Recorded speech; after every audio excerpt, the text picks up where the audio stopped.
Hello, everybody, and welcome back to the Week in Review. This video will be covering the week of April 5th through the 9th, which was our first week back in our new hybrid schedule. So for those of you guys that got to see me in person, I'm very glad to see you guys come back to school. For those of you guys that are remaining virtual, I hope that you guys continue to keep up with your work. You guys are doing a great job, and I hope that these videos help you in some way or another. So, couple things to review from last week. Those of you guys that are still virtual, our schedule is still going to follow the following time frames on Wednesdays. So, first period we will meet from 8 a.m. to 8:30 a.m. Third period 10 a.m. to 10:30 a.m. Fourth period 11 a.m. to 11:30 a.m. Fifth period 12 p.m. to 12:30 p.m. and seventh period 2 p.m. to 2:30 p.m. So make sure that you guys are attending those live sessions. They will help you out as we move forward through the rest of these 6 weeks in class. Also, for everyone who is a virtual student, this does not matter what class you are in for me. Starting tomorrow, Monday, we will be hosting a live session for all classes from 8:45 a.m. until 9:15 a.m. every single Monday. So to clarify, every single Monday from 8:45 a.m. until 9:15 a.m. I will be live with all classes, and you should be able to see the link that I posted on Google Classroom with the most recent announcement.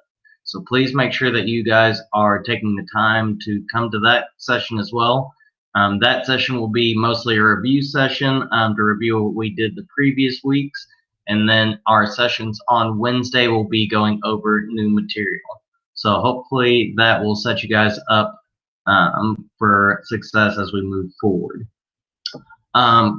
One thing that I did want to touch on from last week is to review our compelling question practice assignment.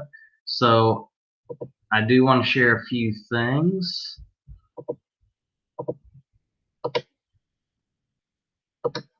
And I'm just going to share my entire screen because that seems to be the easiest way to do it.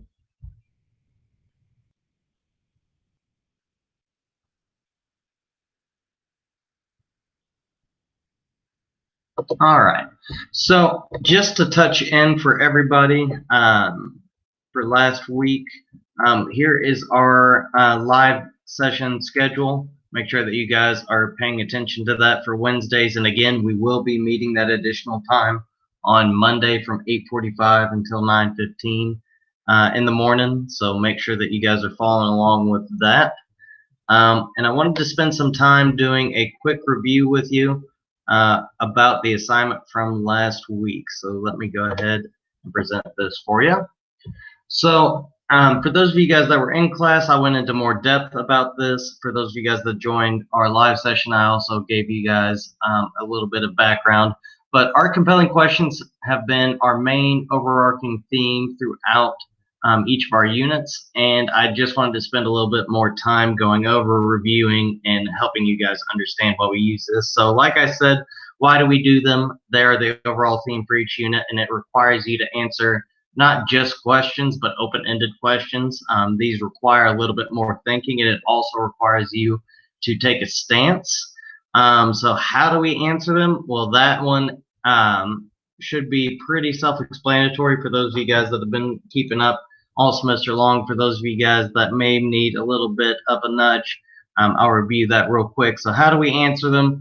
You answer these compelling questions by using the evidence that we have gone over throughout the year, and this evidence comes from our previous assignments. So all previous assignments can count as evidence towards the compelling questions that they fall under. So just make sure that you guys are using those to your full advantage. That will help you out as we move forward. So I did want to give you guys who maybe missed class an example to kind of help you set yourself up for success. So whenever you're addressing a compelling question, which this example is from Unit 3, Are revolutions necessary? How I would like you guys to set yourself up for this is to kind of break it down into these different categories. So you start off with your stance or the claim. So I made the claim with answering the question, no, I do not believe revolutions are necessary.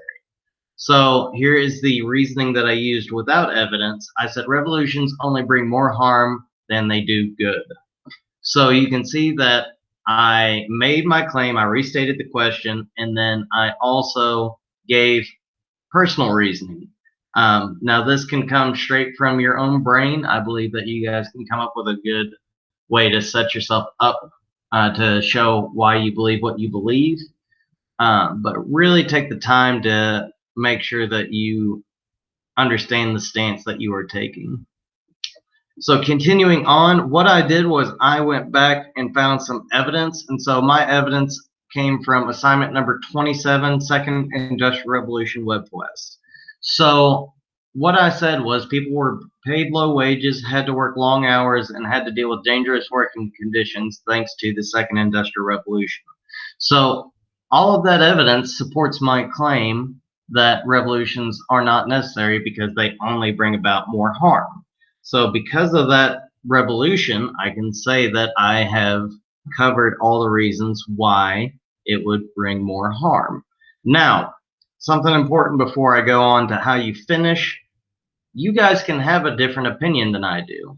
What you need to do is, if you believe differently than what I do, make sure that you have evidence to support your reasoning. Without evidence, then your reasoning is not going to have any strength behind it. So make sure you guys are putting the effort into using the information that's going to help your argument the best. All right, so the last thing that I want you guys to do whenever you're addressing these compelling questions is to restate your claim. So what I said here, based off what I've already put in the answer, is based on the evidence, revolutions are not always necessary. So I've pretty much covered it all. I've made sure that there can be very little wiggle room for what I've said, and I've kept it simple and easy for everybody to understand. So when you guys are approaching that assignment, and if you're still struggling with it, make sure that you're taking your time to get this done. But I've covered all the bases, and I've made sure that my stance, my evidence, and my reasoning all line up together. So I'm going to go ahead and stop sharing my screen, and this will kind of conclude our review for this week. I will be posting, I will be taking a different stance on posting assignments. If you are an in-person student that's supposed to meet with me on Thursday, Friday, I will not be posting those until Thursday. Review will be a little different. This Edpuzzle will be available by Monday morning. So make sure that you guys are taking the time to watch these. These should be very helpful to you. Take advantage of easy points. That's all I've got to say. So that's all I've got for you tonight. Have a great evening, and I will see some of you guys on Monday, some of you guys on Thursday. So have a great week.